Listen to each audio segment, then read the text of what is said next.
Social media activist Khomeini ইহসান তার ফেসবুকে লিখেছেন, ঢাকা বিশ্ববিদ্যালয় কেন্দ্রীয় ছাত্র সংসদ ডাকসু নির্বাচনে ইসলামী ছাত্র শিবির সমর্থিত ঐক্যবদ্ধ শিক্ষার্থী জোট প্যানেলের সাধারণ সম্পাদক প্রার্থী এস.এম. ফরহাদের প্রার্থিতা চ্যালেঞ্জ করে দায়েরকৃত রিট করার নেপথ্যে ভারতীয় গোয়েন্দা সংস্থা রয়ের সম্পৃক্ততার কথা জানা গেছে।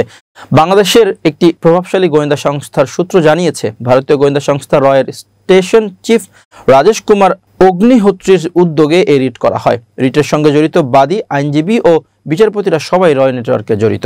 রিট আবেদনকারী হল ঢাকা বিশ্ববিদ্যালয়ের চারুকলা অনুষদের অঙ্কন ও চিত্রায়ন বিভাগের ছাত্রী বি.এম. ফাহমিদা আলম। তিনি অপরাজয় ৭১ অদম্য ২৪ নামে ৩ বাম ছাত্র সংগঠনের প্যানেলের মুক্তিযুদ্ধ ও গণ আন্দোলন বিষয়ক সম্পাদক।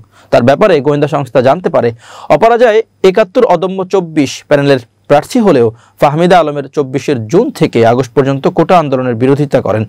তার ফেসবুকে কোটা আন্দোলন বিরোধী ও গণহত্যার পক্ষে পোস্ট ছিল, কিন্তু ৫ আগস্ট শেখ হাসিনা পালিয়ে যাওয়ার পর ২০২৪ জুলাই থেকে আগস্টের ৭ তারিখ পর্যন্ত নিজ ফেসবুক টাইমলাইনে সব পোস্ট গোপন করে ফেলেন তিনি।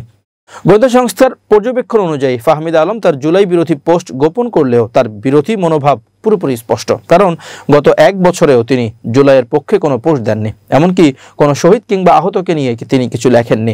ফাহমিদা আলমের তৎপরতা সম্পর্কে গোয়েন্দা তথ্য হলো, ঢাকা বিশ্ববিদ্যালয়ের ছাত্র শিক্ষক কেন্দ্র টিএসসিতে শিবিরের জুলাই প্রদর্শনীতে হাঙ্গামায় তিনি জড়িত ছিলেন। এরপর একজন পথচারী হাঙ্গামাকারীদের যৌনাক্ত ভঙ্গিতে তিনি তোলেন বলে প্রচারটিও তিনি করেন। চারুকলা অনুষদের শিবিরের ফেস্টুনে ভেঙে ফেলার সঙ্গেও তার সম্পৃক্ততা তথ্য উল্লেখ করা বলা হয়েছে। ঢাকা বিশ্ববিদ্যালয়কে অস্থিতিশীল করার মিশনে ফাহমিদা আলমের ভূমিকা রাখছে বলে তার তৎপরতায় প্রতীয়মান হয়েছে। এদিকে বাংলাদেশের গোয়েন্দা সংস্থার বিভিন্ন তথ্যের বিশ্লেষক গৌতম দাস দাবি করেছেন, রয়ের স্টেশন চিফ রাজেশ কুমার অগ্নিহোত্রী ঢাকায় বসে বাংলাদেশের বিভিন্ন জায়গায় গ্যাঞ্জাম লাগানোর চেষ্টা করছেন। এর অংশ হিসেবে ছাত্র সংসদ নির্বাচন নিয়ে উৎসব মুখর পরিবেশে থাকা ঢাকা বিশ্ববিদ্যালয়, চট্টগ্রাম বিশ্ববিদ্যালয়, রাজশাহী বিশ্ববিদ্যালয়কে একযোগে হামলা ও নির্বাচন বিরোধী রিট করা হয়েছে। এর মাধ্যমে শেখ হাসিনাকে বাংলাদেশে ফেরত পাঠানো ও ফের ক্ষমতায় বসাতে চায় বলে গৌতম দাসের পর্যবেক্ষণ। রিট আবেদন নিয়ে সম্পৃক্ততার বিষয়টি আরও স্পষ্ট হয় আবেদনকারীর পক্ষের আইনজীবী জ্যোতির্ময় বড়ুয়া, শাহবাগী পরিচয় লীগের বিচারপতি হাবিবুল গনি ও বিএনপির বিচারপতি শেখ তাহসিন আলীর বিষয়ে আগে থেকে প্রাপ্ত ভারত কানেকশনের কারণে।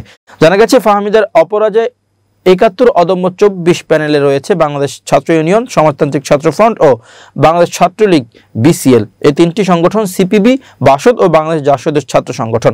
সংগঠনগুলো ২০১৩ সালে ভারতীয় গোয়েন্দা সংস্থার মদদে পরিচালিত শাহবাগ এমবি সন্ত্রাসে সক্রিয় ছিল। গত বছরের ৫ আগস্ট শেখ হাসিনা ভারতে পালিয়ে যাওয়ার পর বেকায়দায় পড়া রকে পুনর্গঠনে এই সংগঠনগুলোর ভূমিকা পালন করছে।